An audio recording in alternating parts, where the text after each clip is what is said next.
जब तक कन्हैया पहुंचता कि मटकी को फेंक दिया कचड़े में। मटकी फूट गई, सारी कड़ी बिखर गई। कन्हैया ने कहा, भैया तूने सही नहीं किया है। भगवान सब अपने ग्वाल वालों के साथ मंडल बना करके बैठे हुए हैं। सब ग्वाल वाल चारों तरफ से बैठे हैं और कन्हैया बीच में बैठे हैं। ग्वाल वालों से कहते हैं, भैया भूख बड़े जोर की लगी है, कुछ है क्या? सब ग्वाल वाल अपने अपने घर से कुछ तो ले आए ही थे। सब ले आए थे, सबने अपने अपने यहां से निकाल करके। एक सखा बोला, भैया लाला देख मेरे घर से दाल भात आया है, नेक पाइयो तो। दूसरा बोला, एक लाला मेरे घर से पकौड़ी आई है, कितनी सुंदर है, नेक पाइयो तो। एक कहता है, लाला मेरे घर से बेजड़ की रोटी आई है, नेक पाइयो तो। इस प्रकार से सब कोई अचार देता है, कोई रोटी देता है, कोई पूड़ी देता है, नाना प्रकार के पकवान सब अलग अलग लेकर के आए हैं। ठाकुर जी सबका थोड़ा थोड़ा रसास्वादन करते हैं। भगवान सबकी से ले लेकर के थोड़ा थोड़ा पाते हैं। बड़ा सुंदर भाव है। एक ब्राह्मण बालक है जिसका नाम है मधुमंगल। वह भगवान श्री कृष्ण के यहाँ ही पलता है। यशोदा मैया उसका पालन पोषण करती है। उसके घर में कुछ नहीं है। वह मन में विचार करता है, यदि मेरे घर में होता तो मैं भी कुछ खिलाता, मैं कुछ नहीं खिला पा रहा।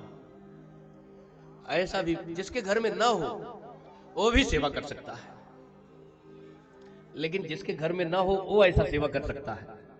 जिसके घर में हो वो कहे कि मन से सेवा कर देंगे तो वो भगवान नहीं स्वीकार करेंगे। उसको तो करना चाहिए प्रत्यक्ष में, लेकिन जिसके ना हो। मधुमंगल के कुछ नहीं था, मन में सोचा मेरे घर में होता तो मैं भी खिलाता, लेकिन क्या करूं। भगवान समझ गए उसकी बात। भगवान ने कहा, आज तो मैं अब कवल मेरा तब उठेगा जब मधुमंगल के घर से कुछ आएगा, नहीं तो अब मैं कुछ भी नहीं पाऊंगा।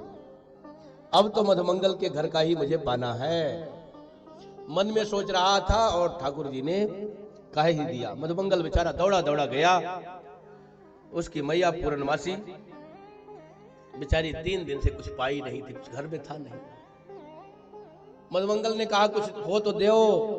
कन्हैया ने व्रत रखा है कि मधुमंगल के घर से आएगा तभी मैं पाऊंगा। मैया ने कहा, मेरे पास कुछ होता तो तुमको कहे यशोदा मैया के यहाँ रखती, यही ना तुम्हारा पालन पोषण होता। मैं अपने हृदय के टुकड़े को दूसरे के यहाँ पाल रही हूं। मेरे यहाँ क्या है भैया, कुछ भी नहीं है। तो हो तो कैसे हो, कन्हैया भूखा रह जाएगा, मैं अब क्या करूं। बहुत दुखी हो गया मधुमंगल। मैया ने कहा, देखो किनारे एक मटकी में कढ़ी रखी है, वो भी 3 दिन की कढ़ी है, जितने दिन की हो ले आओ मैया, मुझे तो ले जाना है। अब कढ़ी लेकर के चला मधुमंगल। जब थोड़ी सी नजदीक पहुंचा, जितने बालक खेल रहे हैं, इतना नजदीक पहुंचा, मन में विचार किया कितनी खट्टी हो गई हो। 3 दिन की कढ़ी कितनी खट्टी हो गई, मेरा कन्हैया इसमें कैसे खा सकता है, और खाएगा भी तो उसको कैसा लगेगा। इतनी खट्टी कढ़ी मैं तो कन्हैया को नहीं खिला सकता, चाहे जो भी हो, आज जो भी हो जाए, लेकिन कन्हैया को इतनी खट्टी कढ़ी नहीं खिलाऊंगा। लेकिन अब इसका करूं तो करूं क्या, बहुत कढ़ी है। उसने मुंह लगाया और दोहनी को ऊपर किया और धड़ाधड़ पीता गया। पिया भी और उतना पी कहां पाए, उसके गिरता भी गया, ऊपर से लेकर नीचे तक नहा गया। कन्हैया दौड़ पड़ा, अरे अकेले अकेले अकेले अकेले पी रहा है, मुझे नहीं पिलाया। जब तक कन्हैया पहुंचता कि मटकी को फेंक दिया कचड़े में। मटकी फूट गई, सारी कढ़ी बिखर गई। कन्हैया ने कहा, भैया तूने सही नहीं किया है। पकड़ के हाथ बैठाया, कहा, मुझे कढ़ी खाने का बहुत मन था, लेकिन तूने सही नहीं किया, तूने फेंक दिया। उसने बताया कढ़ी बड़ी खट्टी थी। कन्हैया ने बस पेट से मुंह लगाया और नाक तक चाट गया। अब इस लीला को कौन देख रहा था? श्री ब्रह्मा जी महाराज। चतुरानन ब्रह्मा जी इस लीला को देख रहे थे कि जूठी कढ़ी खा गए ये भगवान कैसे हो सकते हैं, ईश्वर कैसे हो सकता है, परमात्मा कैसे हो सकता है, ये परब्रह्म परमात्मा नहीं हो सकता है।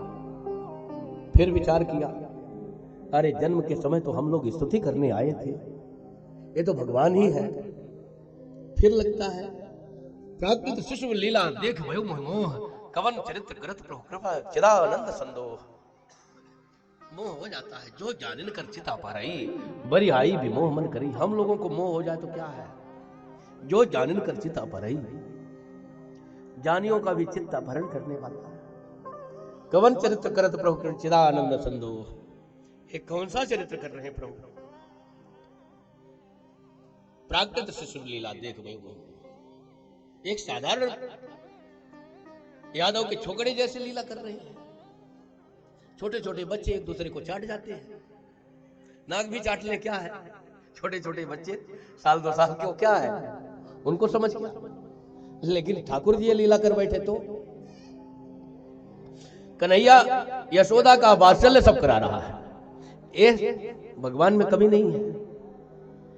उनके दर्शन के लिए ब्रह्मा जी भी तरसते हैं, परंतु यशोदा का वात्सल्य,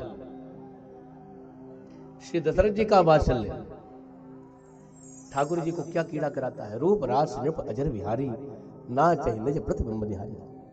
कौशल्या और चक्रवर्ती दशरथ जी का वात्सल्य ठाकुर जी को, जैसे छोटे छोटे बच्चे कूदते हैं ऐसे ठाकुर जी कूदते हैं और अपनी ही छाया को देख करके नृत्य करते हैं। ऐसे ही ठाकुर जी, हम सब उनकी छाया है। हमारे भाव को स्वीकार करके ठाकुर जी नाना प्रकार की लीला करते हैं, नाचते हैं। हम सब छाया है, प्रतिबिंब है। ठाकुर जी आज बड़ी लीला कर बैठे। ब्रह्मा जी महाराज जी का, ब्रह्मा जी की खोपड़ी चक्कर में आ गई, चतुरानन चकरा गए। और हुआ क्या, ब्रह्मा जी ने सोचा ये विचार विमर्श करने से ठीक नहीं है, चलो परीक्षा ही ना ले ले। अब परीक्षा लेने के लिए इधर आए। कन्हैया तो मस्त है उसमें, तो परीक्षा में क्या किए, सारे बछड़ों को उठा करके ले गए ब्रह्मलोक और वहां सुसुप्ति अवस्था में स्थापित कर दिया। इधर देखने आए कि देखो ये क्या कर रहा है, इसका प्रभाव इसके चित्त पर क्या पड़ा। कान्हा ने कहा, भैया मेरा पेट भर गया है, मैं अब बछड़ों को देख करके आऊं, कहां गए, तुम लोग प्रेम से पाओ। और उधर बछड़ों को देखने के लिए गए, बछड़े नहीं मिले। तो इधर ब्रह्मा जी आए, ग्वाल वालों को लेकर के रफू चक्कर हो गए, भाग गए। और वहां इनको भी बढ़िया सुसुप्ति अवस्था में ब्रह्मलोक में शयन करा दिया। अब ब्रह्मा जी सोचते हैं चलो देख करके आए, अब इसकी क्या हालत है, अब क्या कर रहा है। देखने के लिए आए तो कन्हैया रो रहे थे कि अब जब परीक्षा लेने के लिए आए ही हो तो मैं परीक्षा दे ही दूं, और भगवान जब परीक्षा दें तो फिर उनको फेल कौन कर सकता है। जो परीक्षा लेने जाएगा वही फेल होगा, भगवान फेल नहीं हो सकते। भगवान रोने लगे, हाय मेरे बछड़े कहाँ चले, हाय मेरे ग्वाल वाल कहाँ चले गए, मैं अब ग्वाल वालों के बिना कैसे जीवित रहूंगा। बहुत रोदन कर रहे थे। मनुज चरित कर अज अविनाशी, जैसे राम जी किशोरी जी के विरह में रो रहे थे। कबहू जोग वियोग में जाके, जिनका कभी अलगाव होता ही नहीं, देखा प्रगट विरह दुख तासु, उनके शरीर में विरह और दुख दिख रहा है, कभी अलग नहीं होते फिर भी रो रहे हैं। और ये नहीं कि बहाना कर रहे हैं, प्रत्यक्ष रो रहे हैं। कोई समझ नहीं सकता कि बहाना हो रहा है, आंसू चल रहे हैं, धड़ाधड़ आंसू चल रहे हैं। लीला करने में लीला नटनागर बड़े जादूगर हैं, उनको कोई नहीं। उमा राम गुणगूढ़ पंडित मुन पावहि बिरति, पावहि मोह विमूढ़, ये हरि भक्त धर्म। भगवान के चरित्र को कौन समझ सकता है। जब ब्रह्मा जी की खोपड़ी चकरा गई तो अब दूसरा कौन समझेगा। ब्रह्मा जी महाराज ने कहा कि अब पक्का हो गया, ये भगवान नहीं हो सकता। ये तो रो रहा है ग्वाल वालों के लिए, बछड़े के लिए रो रहा है, ये नहीं है। अब शांति से चला जाए, अपने ब्रह्मलोक में विश्राम करे। उधर गए तो भगवान पहले से ब्रह्मलोक में विराजमान हो गए और द्वारपालों से, ब्रह्मा जी के द्वारपालों से कह दिया, भेष बना करके ब्रह्मा जी का, और वहां स्थित हो गए और कह दिए द्वारपालों से, देखो इस समय नकली ब्रह्मा बहुत घूम रहे हैं, कोई प्रवेश न करने पाए। नकली ब्रह्मा, अब ये कलयुग में तो नकली ब्रह्मा की क्या कहना, सभी ब्रह्मा बन जाते हैं। बात बात पर मेरा ब्रह्मा क्या बिगाड़ सकता है, तुम क्या, ब्रह्मा भी नहीं बिगाड़ सकता। ब्रह्मा क्या है, जब उनके चक्कर में पड़ोगे तो पता चल जाता है। लेकिन नकली ब्रह्मा बहुत घूम रहे हैं, सब भगवान बने बैठे हैं। भाई हम भगवान नहीं हो सकते हैं, लेकिन भगवान के हो सकते हैं, बस इतना ही जानना पर्याप्त है। हम भगवान नहीं हो सकते, परंतु भगवान के हो सकते हैं। भगवान का हो जाना ही जीव का सच्चा स्वरूप है। हम ब्रह्मा नहीं हो सकते, हम ब्रह्मा के हो सकते हैं। तो भगवान ने कहा कि नकली ब्रह्मा घूम रहे हैं, तुम लोग सवरना, अब कोई आएगा ब्रह्मा जी के भेष में तो धक्का मारकर बाहर कर देना। और सही सही ब्रह्मा जी पहुंचे तो रोक दिया पहरेदारों ने, दरबारों ने रोका, अरे कहां जा रहे हो, भाग खा रखा है क्या, कहां जा रहे हैं, अपने शयन कक्ष में जा रहे हैं। मेरे स्वामी ने कहा है नकली ब्रह्मा घूम रहे हैं, तुम प्रवेश नहीं कर सकते हो। अभी तो ब्रह्मा जी अंदर को गए हैं, तुम कहां से आ गए। ब्रह्मा जी को समझ में आ गई, सही सही मैं नकली ब्रह्म हूं, हमको बनाया है उन्होंने, ब्रह्म पद दिया है और मैं उन्हीं की परीक्षा लेने चला। ये तो लीला नटनागर है, क्या कहना। ब्रह्मा जी कहते हैं हाथ जोड़ करके, जो असली ब्रह्मा है अब उनका हमको दर्शन करा दे। मुझे गद्दी नहीं चाहिए, हमें तो उनका दर्शन चाहिए। लेकर के दरबान दर्शन के लिए भेजा। उधर पहुंचे तो भगवान अंतर ध्यान हो गए। अब ब्रह्मा जी नकली तो है नहीं, ब्रह्मलोक में स्थित हो गए, लेकिन वहां से दौड़े दौड़े आए और आकर के क्या करते हैं, वहां से दौड़े दौड़े आए और भगवान की नाना प्रकार से स्तुति करते हैं, प्रभु आप मेरे अपराधों को क्षमा करें।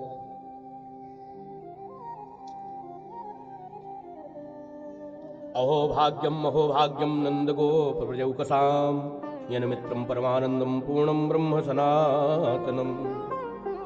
ग्वाल वालों को, बछड़ों को लेकर के आए और भगवान को समर्पित किया और नाना प्रकार से स्तुति की। ये ग्वाल वाल कितने भाग्यशाली हैं प्रभु, जो आप इनके मित्र हैं, जो पूर्ण ब्रह्म परमात्मा आनंद कंद परमेश्वर अखिल परात्पर प्रभु हैं, सनातन प्रभु इनके मित्र हैं।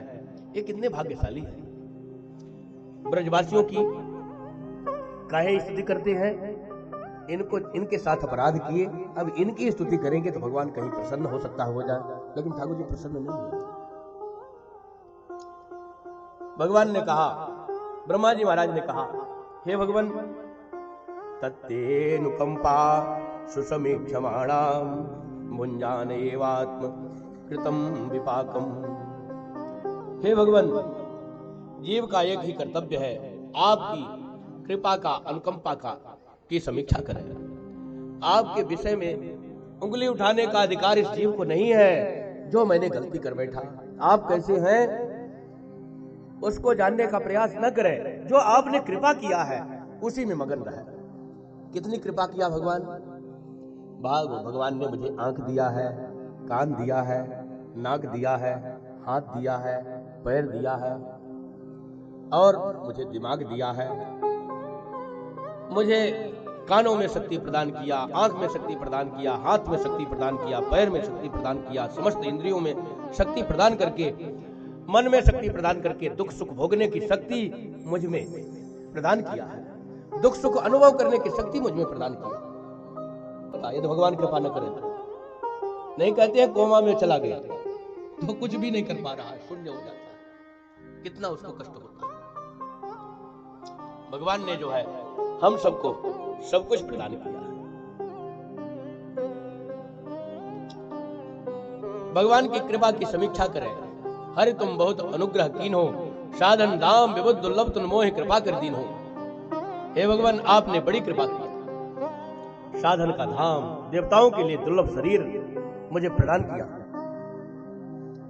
श्री ब्रह्मा जी महाराज ने बहुत प्रार्थना किया। ठाकुर जी आंख उठा करके देखा तक नहीं। क्यों? भगवान के भक्तों को भगवान से दूर किया है। ब्रह्मा जी महाराज 4 प्रदक्षिणा करके चले गए। इधर ग्वाल वालों ने आकर के यशोदा मैया से बताया और अपनी अपनी मैया से बताया। कन्हैया ने अघासुर को मारा। कन्हैया ने आज अघासुर का वध किया और अघासुर का वध हुए कितने दिन हो गए? 1 वर्ष पूरे हो गए। 1 वर्ष तक सब सुषुप्ति अवस्था में ब्रह्मा जी के लोक में विराजमान थे। तब तक गोपियों का क्या हुआ जिनके बच्चों की चोरी हो गई थी? गायों का क्या हुआ जिनके बछड़ों की चोरी हो गई थी? तब तक भगवान स्वयं सब कुछ बन गए थे। क्यों बन गए थे? भगवान सब कुछ बन गए थे। यावत वत्स काल्पक बपुर यावत करांघ्रादिकम यावत यष्टि विषाणु वेन दलसिक यावत विभो सांबरम यावत छील गुणा विदाकृतिवयो यावत विहारादिकम सर्वं विष्णुमयं गिरोंगवदजः सर्वस्वरूपो बभौ। भगवान सब कुछ बन गए। सारे ग्वाल बाल, सारे बछड़े बन गए। और ये नहीं कि ग्वाल बाल बछड़े बन गए। जैसा उनका वस्त्र था, जैसा उनका आभूषण था, जैसी उनकी छड़ी थी, जैसा उनका स्वभाव था, जैसा उनका वय था, जितनी अवस्था थी उतनी अवस्था, जैसी उनकी वाणी थी, जैसा वो चलते थे, सब कुछ भगवान बन गए। जैसा निहारते थे, जैसा चलते थे, जैसा जैसा खाने का स्वभाव था, जो जो उनको अनुकूल पड़ता था, जिस प्रकार की दृष्टि थी, जिस प्रकार की उनकी रहनी थी, सब कुछ भगवान वैसा वैसा, उतने बछड़े, उतने ग्वाल बाल, सब कुछ बन गए। अब ऐसा भगवान क्यों बने? इसका भी कारण है। जब मैया गाय दोहने के लिए जाती थी तो कन्हैया पहुंच जाते थे वहां। और कन्हैया क्या करते थे? मैया गाय धोती थी और कन्हैया उनके स्तनों में लग करके दूध का पान करने लगते थे। मैया के स्तनों में लग करके दूध का पान करने लगते थे। छोटे से थे और मैया मना नहीं करती थी। प्राण धन, जीवन धन सब कुछ है।